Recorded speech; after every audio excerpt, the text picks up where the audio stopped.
राजीव जी, देखिए, हम लोगों ने शुरुआत से यही कहा है कि, और देखने को भी मिला है और रहा सवाल ल्यूक्रेटिव स्कीम्स का, तो फिर केजरीवाल तो दिल्ली में हारने नहीं चाहिए थे।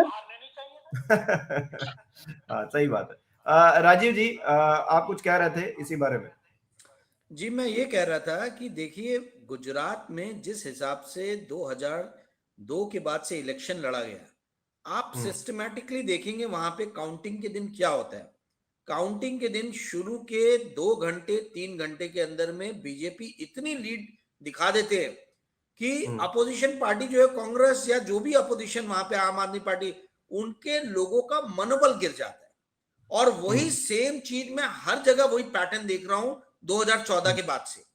इलेक्शन कमीशन जिस हिसाब से मत पेटियां खोलता है, जिस हिसाब से काउंटिंग होती है, शुरुआत में हमको यही दिखता है कि लीड जो है वो इतनी मैसिव हो गई है एनडीए की या बीजेपी की, कि जो वहां पर लोग हैं अपोजिशन पार्टी के, जहां पे काउंटिंग हो रही है, उन लोगों का मनोबल गिरना चालू हो जाता है। और 6-8 राउंड के बाद जो है, एक एक करके लोग वहां से वापस जाने शुरू हो जाते हैं। तो ये आरजेडी और कांग्रेस को ध्यान रखने की जरूरत है कि इनके जो वहां पे कार्यकर्ता है, वो किसी भी हिसाब से टिके रहे काउंटिंग सेंटर पे, क्योंकि इनिशियल सारे फेजेस में आपको नजर आएगा कि एनडीए की हमेशा बहुत भारी लीड नजर आती है, और फिर उसके बाद में कार्यकर्ता जाने लगते हैं और वो लीड फिर बरकरार रखती है। पहली चीज। दूसरी चीज, जो इन्होंने, बिलाल साहब ने बहुत सही बात बोली कि भाई शुरुआत से जर्नलिस्ट जो ग्राउंड लेवल पे घूम रहे हैं, वो ये देखते हैं कि भाई वेव कंप्लीटली एनडीए के अगेंस्ट में है, और फिर उसके बाद में जब रिजल्ट आता है तो कुछ और ही रिजल्ट आता है। तो ये जो उन्होंने बात बोली एकदम सही बात है।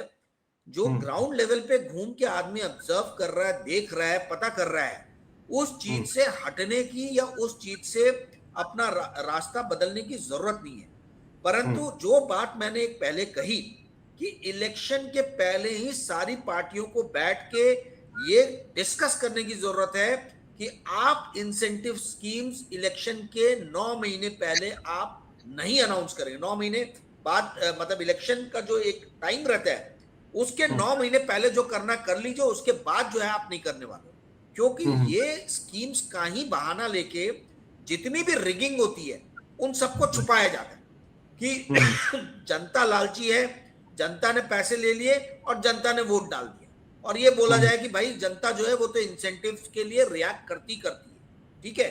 तो ये जो लॉजिक दिया जाता है, वो एक्चुअल में जो बदमाशी हो रही है काउंटिंग के टाइम में, या ईवीएम बोल लीजिए या जो वोटर लिस्ट बोल लीजिए, वो सारी चीजों को ये चीज ढांक देती है।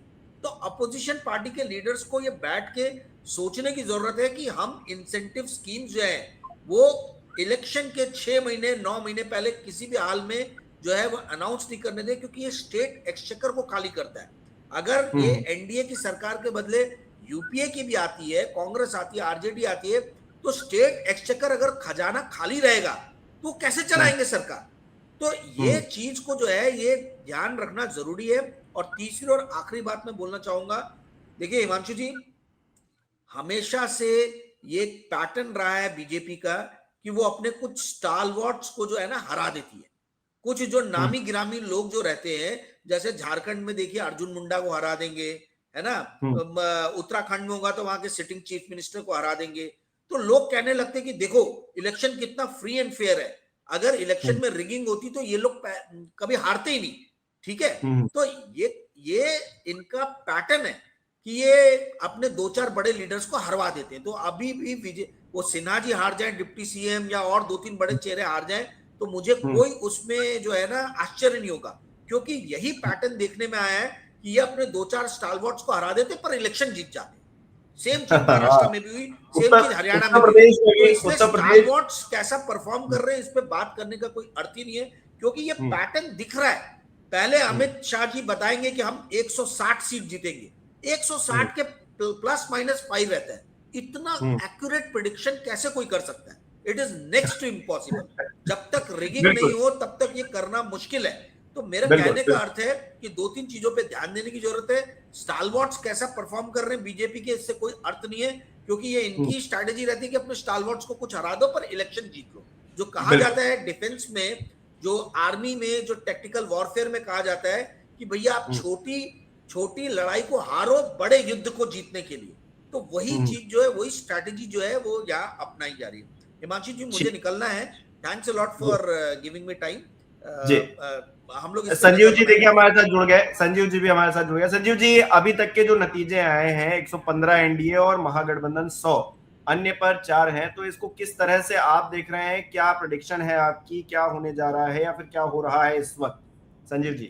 मुझे लगता है मैं अभिषेक से सवाल करना चाहिए। अभिषेक जी ये बताइए कि अब तक जो आ रहा है, जो जिस तरीके का सीन है, खासकर गोदी मीडिया पर, तो गोदी मीडिया के सीन पर जो सारा कुछ पिक्चर है अब तक का, वो पिक्चर क्या कह रहा है? अभी कितने अंतर क्या है? जिस तरीके का जो सीन है कि इतनी सीटें, और वहां तो सुनामी दिख रही है। जैसे मध्य प्रदेश में हुआ था, मैं भी पूछूंगा, राकेश चतल जी से पूछूंगा, उसके पहले आपसे पूछना चाहूंगा कि अंतर, अभी तो बहुत सारे राउंड बचे हैं, अभी तो शायद ये जो है ये बहुत आरंभिक है, 2 या 3 राउंड का होगा, अभी तो बहुत राउंड होंगे शायद, बहुत। और पटना की जो आप बात करते, पटना पे मुझे दिख रहा था, कहीं मैं देख रहा था अभी ये साइट्स पे, तो उसमें यही दिख रहा था कि वहां भी बड़ी तादाद में बीजेपी आगे चल रही। तो क्या आप अभी तक का जो ओवरऑल है, शायद इसका क्या राउंड्स की क्या स्थिति है वहां, और जो बड़े अंतर कितने हैं, कितना अंतर है, कुछ है कि जो मैं तो ये भी देख रहा था कि कहीं 500 कहीं 300 का अंतर भी है, बहुत बड़ी संख्या में। तो और पिछली बार आप याद करिए, पिछली बार तो 12 बजे के बाद सब कुछ सीन बदल गया था। अभी क्या आपके पास सूचना है, क्या?